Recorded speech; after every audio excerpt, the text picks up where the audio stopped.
ഒപ്പം മുതിർന്ന CPIM നേതാവ് ശ്രീമതി CS സുജാത ചേരുകയാണ് ടെലിഫോൺ ലൈനിൽ. ശ്രീമതി CS സുജാത, സീതാറാം യെച്ചൂരി, ആ വാക്കുകളിലുണ്ട് അദ്ദേഹവുമായുള്ള അടുപ്പത്തിന്റെ ആഴം. ആ ഒരു പേരുകൊണ്ട് തന്നെ ഇതര രാഷ്ട്രീയ കക്ഷികളുള്ളവർ പോലും ബഹുമാനത്തോടെ സംസാരിക്കുന്ന ഒരു നേതാവാണ്.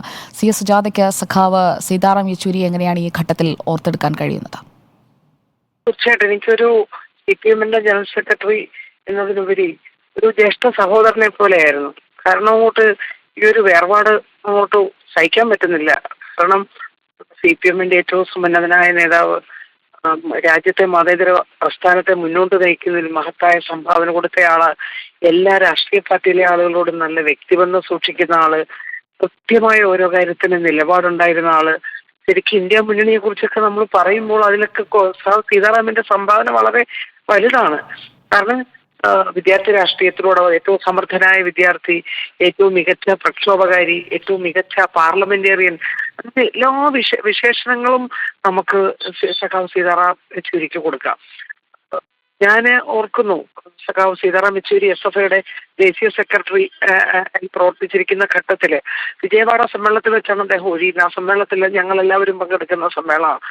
എങ്ങനെയായിരിക്കണം വിദ്യാർത്ഥികൾ പ്രവർത്തിക്കേണ്ടത്, അവർ ഈ സമൂഹത്തിന് കൊടുക്കേണ്ട സംഭാവന എന്തൊക്കെയാണെന്നൊക്കെയുള്ള അന്നത്തെ വിജയവാഡയിലെ യെച്ചൂരിയുടെ പ്രസംഗം ഉൾപ്പെടെ ഇപ്പോഴും എൻ്റെ കാതിലത് മുഴങ്ങുന്നുണ്ട്. തുടർന്ന് പിന്നെ ഇങ്ങോട്ട് ഒരു മുഴുവൻ പൊതുപ്രവർത്തകയായിരിക്കുന്ന എനിക്ക് ഞാൻ പറഞ്ഞല്ലോ, ജ്യേഷ്ഠ സഹോദരനെ പോലെ തന്നെയായിരുന്നു സഖാവ് യെച്ചൂരി. സമീപകാലത്ത് അദ്ദേഹത്തോടൊപ്പം വിയറ്റ്നാം സന്ദർശിക്കാൻ അവസരം കിട്ടിയിരുന്നു.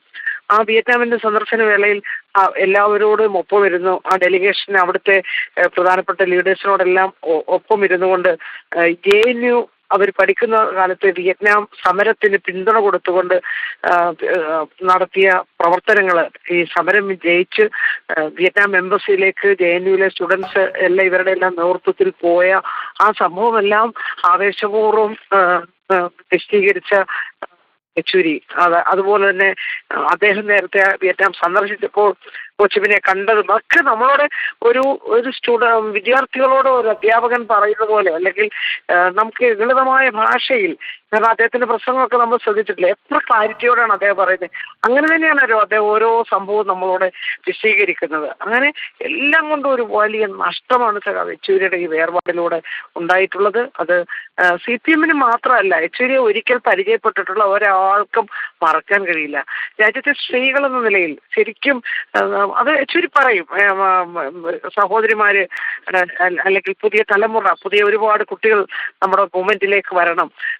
ഈ ഇന്ത്യൻ സ്വാതന്ത്ര്യ സമര ചരിത്രം മുതൽ ഇങ്ങോട്ട് പറയും. ആ ചരിത്രത്തിൽ സ്ത്രീകൾ വഹിച്ചിട്ടുള്ള പങ്ക് കൂടുതൽ, കമ്മ്യൂണിസ്റ്റ് പ്രസ്ഥാനത്തിലേക്ക് കൂടുതൽ സ്ത്രീകൾ കടന്നു വരണം, നമ്മുടെ മുമ്പിലുള്ള ഉത്തരവാദിത്വം എന്താണ്, അതെല്ലാം വളരെ കൃത്യമായി പറഞ്ഞിരുന്ന സഖാവ് യെച്ചൂരിയുടെ വേർപാട് ഞങ്ങൾക്കെല്ലാം പറഞ്ഞറിയിക്കാൻ പറ്റാത്ത നഷ്ടമാണ് ഉണ്ടായിട്ടുള്ളത്. വളരെ നന്ദി ശ്രീമതി CS സുജാത പ്രതികരിച്ചതിന്, അദ്ദേഹത്തെ ഓർത്തെടുത്തതിന്.